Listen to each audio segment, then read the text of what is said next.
Welcome to the deep dive. We're here to cut through all the noise, really dig into complex sources, and pull out those key insights to get you well informed fast. And today, yeah, we're shaking things up a bit for you. Instead of our usual grab bag of sources, we're going deep, really deep, into one specific text. It's one that, well, gets people talking. Robert Greene's The 48 Laws of Power. Oh, yeah, definitely a controversial one. Now, for you listening, maybe you're climbing the career ladder, leading a project, or you're just fascinated by, how influence works. We get that your time is valuable. So think of this as your express lane, your guided tour through some of the book's most, let's say, impactful and maybe debated ideas. We're not just scratching the surface here. Oh, way, we're diving right in. Our mission for you today is pretty clear-cut. We're taking apart 5 specific laws from Greene's book. That's right. For each one, we'll break down the core idea, look at the historical stories Greene uses, map out the key do's and don'ts, Oh. and figure out the practical stuff you can actually use. We're aiming for total clarity for you, no detail left behind. Exactly. But first, let's just set the stage a little. The 48 Laws of Power, its basic idea is that historically, certain actions tend to build power, while others, well, they chip away at it. And Greene uses a ton of historical examples, often from the world of royal courts, intense political maneuvering, that kind of thing. That context really informs a lot of these laws. Okay, got it. So with that background, let's jump into the first law we're tackling. Law number 1, never outshine the master. Right. Let's unpack this one for you. The main thrust here is pretty straightforward. Always make the people above you feel, well, comfortably superior. Yeah, Greene argues that if you show off your talents too much, flaunt them in front of your boss or mentor, you risk making them feel insecure, maybe even fearful. And that usually doesn't end well for you. So the advice is make them look smarter than they might be, to sort of gain power indirectly. Precisely. Make your masters appear more brilliant, and you pave your own way. Greene gives us some historical examples for you to chew on, like Nicolas Fouquet, Louis XIV finance minister. Ah, yes, the party guy. The party guy, exactly. He threw this unbelievably lavish party, hoping to impress the king, curry favor. But it backfired. Massively. The sheer splendor, the opulence, Mm. it made Louis XIV feel, well, outshone, overshadowed in his own kingdom. Ouch. So what happened to Fouquet?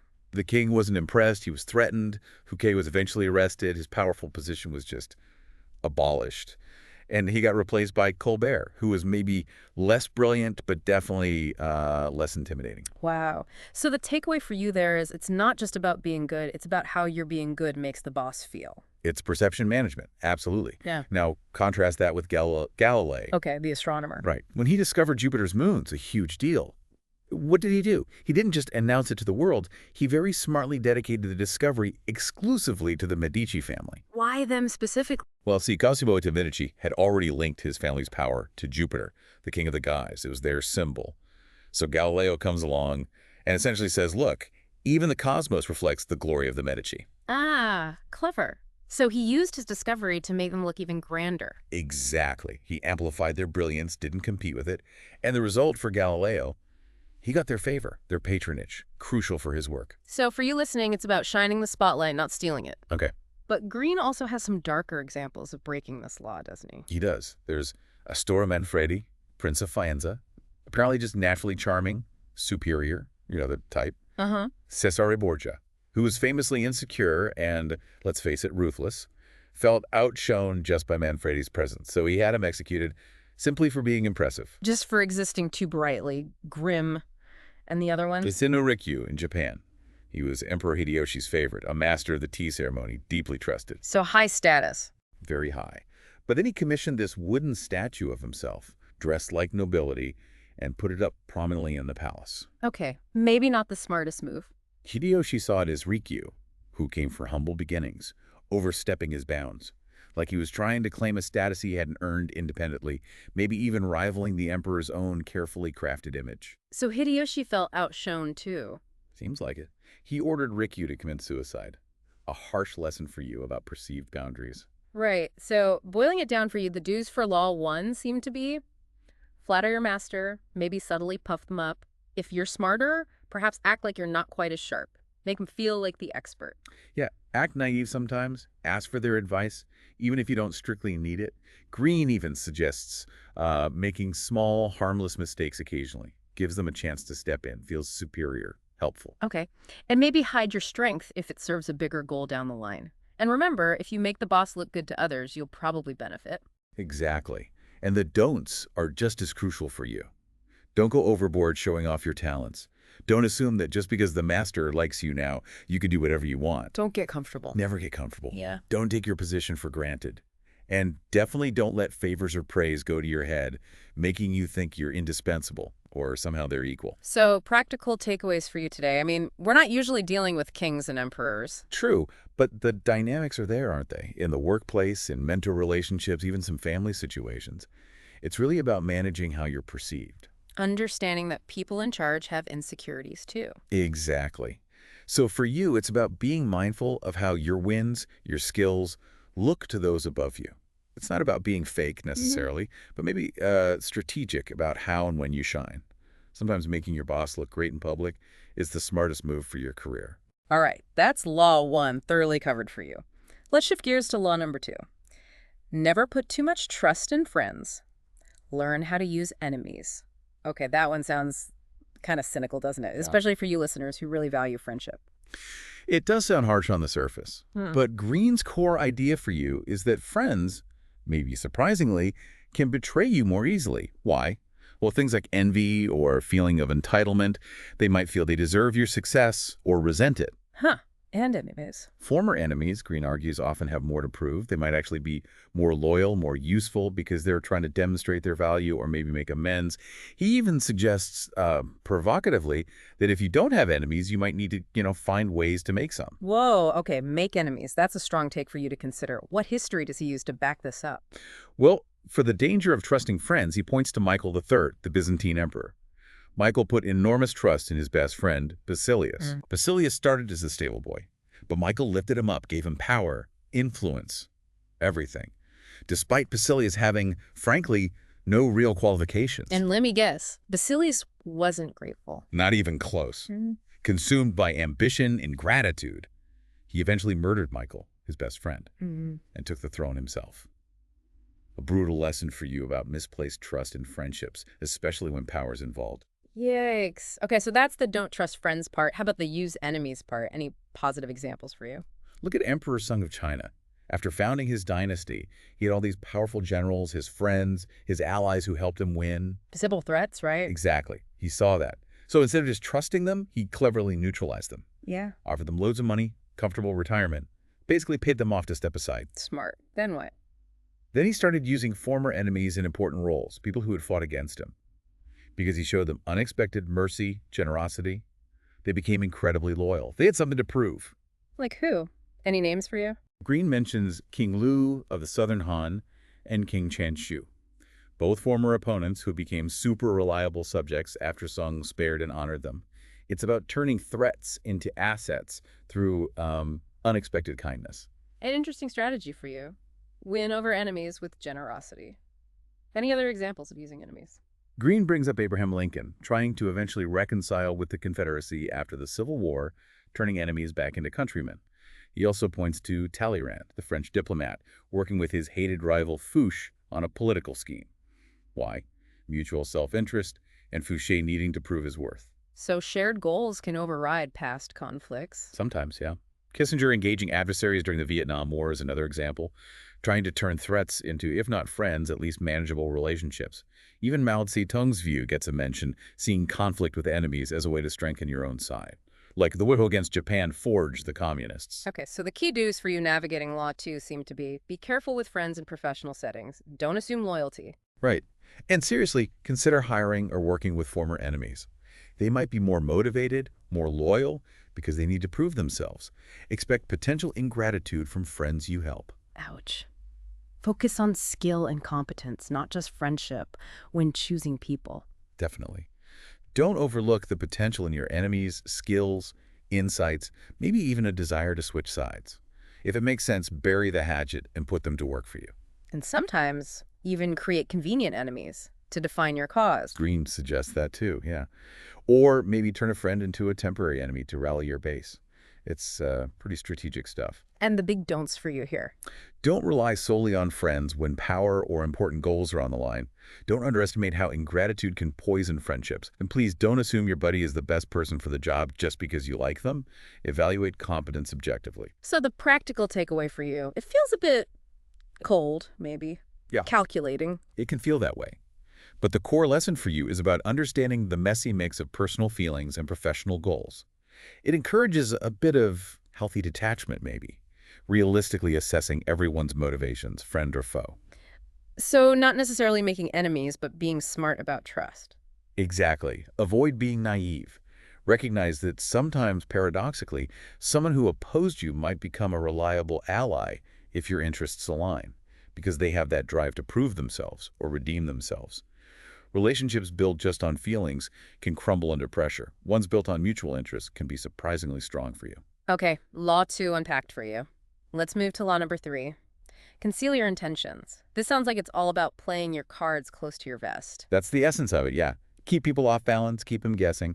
Never reveal the real purpose behind what you're doing. If they don't know your end game, they can't really defend against it, can they? So you use decoys, misdirection. Absolutely. Guide them down the wrong path. Lead them astray with false trails until it's too late for them to stop you. Greene splits this into 2 parts for you. Using decoys and red herrings, and then creating smoke screens. Okay, let's start with decoys. Any examples of getting this wrong? Greene uses the Marquis de Sévigné, trying to woo a countess. He just came right out and declared his undying love way too early. Bad move. Terrible move. It revealed his hand. Suddenly, everything he did after that seemed calculated, manipulative, not genuine. He killed the romance by showing his ultimate intention too soon. A lesson for you. Premature honesty can backfire. Ruined the mystery, made her feel played. Got it. How about succeeding with decoys for you? Otto von Bismarck, master strategist. Everyone knew he wanted Prussia to dominate, probably through war with Austria. Right. So what does he do in Parliament? Gives this fiery speech arguing against war with Austria right now. Totally against his known views. Threw everyone off? Completely. Yeah. His opponents, allies, the king, they were baffled. But because he seemed peaceful, the king appointed him as a minister. And from that position of power... He engineered the war he wanted all along. Exactly. By seeming to want the opposite, he got the power he needed to achieve his real goal. A brilliant decoy for you to study. Very clever. Okay, now the second part. Creating smoke screens for you. This is about creating a facade, a distraction. Greene gives a pretty intense example. Jehu, in ancient Israel, wanting to wipe out the worshippers of Baal. How'd he do it? He announced this huge, elaborate sacrifice to Baal. Invited all the Baal worshippers, priests, devotees, everyone to the supposedly grand religious event. Lured them in. Totally. They all gathered, thinking they were part of something important for their faith. Yeah. And once they were all inside, trapped, Jehu revealed his true plan and had them all killed. Yeah. The big sacrifice was a deadly smokescreen. Wow. That's extreme. A chilling example for you. Definitely extreme. A more modern, though still deceptive example is the con artist Yellow Kid Vial. He set up this incredibly complex con. Fake real estate deal, a staged boxing match, lots of moving parts. But the whole elaborate setup, it was just a smokescreen to distract his target, Sam Giesel, while Vial actually stole his money. Giesel was so focused on the fake opportunities, he didn't see the real play. And Haile Selassie, the Ethiopian emperor. Right. He was dealing with this defiant warlord, Djazmak Bolcha. Selassie invited Bolcha to a banquet, supposedly to reconcile. Bolcha was suspicious, naturally. Expected a trap. Exactly. So Selassie played into that. He let Bolcha bring a huge bodyguard to the banquet, making it look like Selassie was acknowledging Bolcha's power, maybe even setting up a confrontation there. But that was the smokescreen. Yes. While Bolcha was focused on the banquet and his bodyguard, Selassie secretly sent troops miles away to disarm Bolcha's main army. The bodyguard was a distraction from the real strategic move. Okay, so let's break down the do's for you on decoys, part 1. Throw people off the scent with red herrings. Yep. Use false sincerity, send mixed signals, set up fake goals to distract them. And the don'ts for part 1 for you. Don't give them even a tiny clue about your real plan. Don't be too open or honest about what you're actually trying to achieve. Got it. Now for part 2, creating smoke screens for you. The do's. Cultivate a bland, maybe even boring exterior. Don't draw attention. Talk constantly about your desires and goals, just not the real ones. Fake goals again. Right. And maybe even talk up how much you value honesty makes the deception more convincing. dangle a shiny object, a decoy goal, to keep their eyes over there. Use noble gestures as misdirection. Set up patterns they expect, then break them. Blend in. And the don'ts for smokescreens for you? Ironically, don't appear too secretive. That just makes people suspicious. Okay. And don't underestimate how effective a familiar, unremarkable front can be at lulling people. So the practical takeaways for you. Most of us aren't running cons or planning ancient battles. No, but it's about strategic communication, isn't it? On a smaller scale. It's being really conscious about what you reveal, who you reveal it to, and critically when. Like focusing a colleague on one part of a project while you work on the real key element. Exactly. Or appearing calm in a negotiation while you're planning a bold move. It's understanding that people often trust surfaces. Focus on the obvious. It's not always about malice. It's about guiding perceptions skillfully to reach your goals without unnecessary friction. Okay, law 3, for you mastering the art of the poker face. Let's move to law number 4. Always say less than necessary. This immediately makes you think about the power of silence. It really does. The core idea for you here is simple. The more you talk, the more Yeah. ordinary you seem, and the less in control. Powerful people often impress, even intimidate, by being concise, by saying less. Then you're less likely to mess up. That's a huge part of it. The more words you use, the higher the chance you'll say something foolish, reveal a weakness, spill a secret you shouldn't have. Simple probability, really. Greene must have examples for you. Let's start with someone who broke this rule. Coriolanus, celebrated Roman general, hugely successful in battle. What? But he couldn't keep his mouth shut. He was arrogant and constantly vocalized his contempt for the common people of Rome. Not great for popularity. Terrible. His excessive, insulting speeches revealed his true feelings, alienated everyone, and eventually got him banished. His own words were his downfall. A clear lesson for you. Watch what you say, especially about those whose support you need. So his big mouth cost him everything. Okay, who used this law well for now? Louis XIV, the Sun King, is the classic example for you.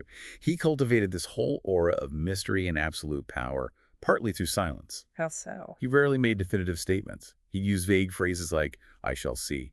His ministers, his court, they were always left guessing his true thoughts, his intentions. This ambiguity amplified his authority, kept everyone on their toes, obedient. His silence was a tool of control. The inscrutable king. Makes Oh. sense. Any others for you? Andy Warhol, the pop art icon. In interviews, he was famous for giving these really short, vague, sometimes nonsensical answers. Why do that? It generated buzz. But less he explained, the more critics and the public debated his work, searching for meaning. It created intrigue, mystique, made the art seem even more significant. For Warhol, less talk meant more impact for you. So less was definitely more for him, but there's a tragic transgression example too, right? Yeah, Kondraty Ryleyev, Mm. a Russian rebel sentenced to hang. Okay. Miraculously, the rope broke. He survived the first attempt. Now, a moment for quiet reflection? Maybe hope. You'd think. Instead, he made some sarcastic crack about Russia not even knowing how to hang someone properly. Oh, no. Oh, yes. Someone reported the remark to the Tsar. Any chance of mercy evaporated? They fixed the rope and hanged him again, successfully this time. His unnecessary words sealed his fate. A grim reminder for you about knowing when to just be quiet. Wow. Silence would literally have saved his life there. Greene also talks about silence in negotiation. He does. He points to Henry Kissinger's tactic. Kissinger would sometimes just stay silent during tense talks. Make the other side uncomfortable. Exactly. People get nervous in silence. They tend to babble, fill the void, and in doing so, they might reveal weaknesses, bottom lines, crucial info they wouldn't have otherwise shared. For Kissinger, silence was an information gathering tool for you. Okay, so the key do's for you with Law 4. Say less than you think you need to. Pretty much. Be deliberately vague if you want to impress or maintain control. Use silence strategically, make others uncomfortable, make them talk. Control what you reveal by controlling how much you say. And the don'ts for you. Don't ramble on, especially when trying to seem powerful or impressive. Don't just, waste your words on trivial stuff. And definitely avoid revealing your deepest thoughts and plans just by talking too much. So practical takeaways for you, our listener. How does saying less help in everyday life? The power of restraint in communication is huge, really. Strategic silence works in negotiations, yes, but also in arguments, even just daily chats.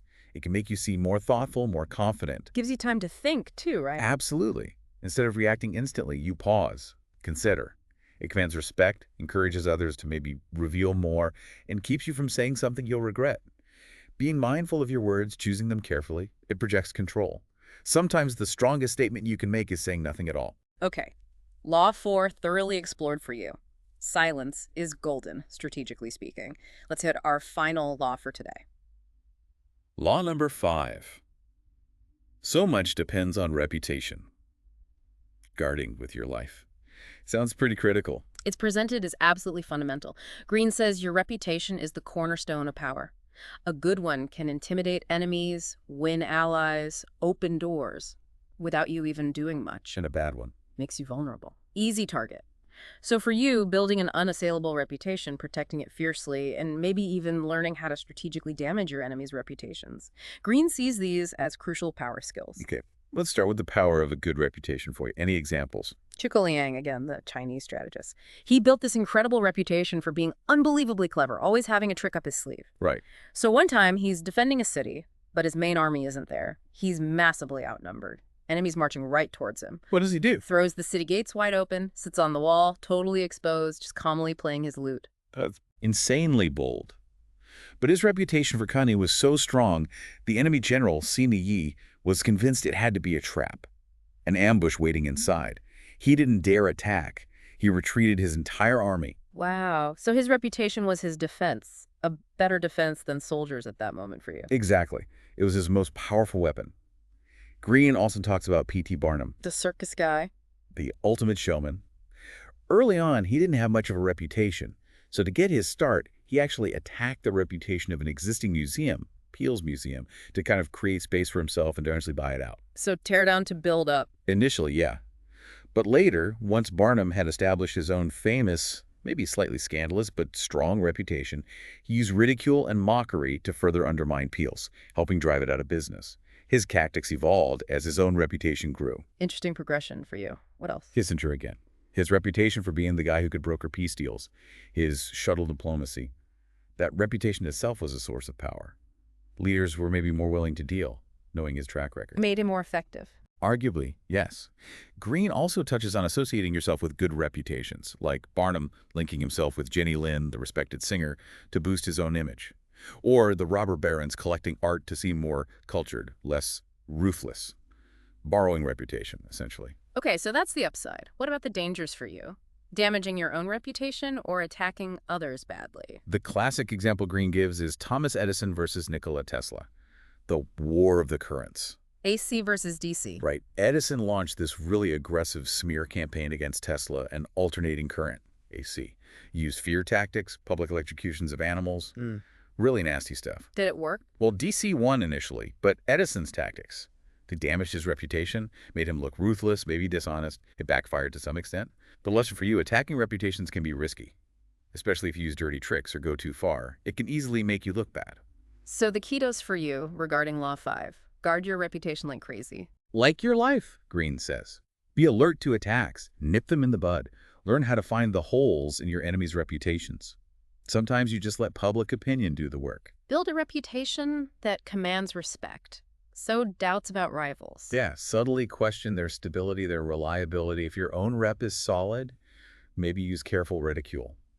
And as we said, associate with people or things that have the kind of reputation you want or they counteract your negatives. And the critical don'ts for you. Don't ever take your reputation for granted. It's fragile. Don't engage in outright slander or baseless insults, especially if your own standing isn't perfect. And definitely don't go overboard attacking someone else. It can blow back on you hard. So the practical takeaway for you, our listener, reputation matters, even if you're not Edison or a warlord. Absolutely. It matters in your career, your personal life, everything. Your character, how people see your integrity, it opens or closes doors for you. It's about being mindful of your actions, upholding your values or seeming to, and dealing with criticism proactively. It's a long-term game. Totally.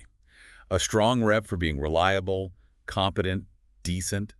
That's a massive asset professionally and personally. It builds trust, which is the foundation of good relationships. Think of it like an investment you constantly need to tend to for you to see the long-term benefits. All right, so we have now gone deep, really deep, for you into 5 of Robert Greene's often talked about 48 laws of power. Never outshine the master, never put too much trust in friends, learn how to use enemies, conceal your intentions, and so much depends on reputation, guard it with your life. And as you've probably picked up, these laws, They're provocative. They definitely raise ethical questions for you, bring up a lot of different reactions.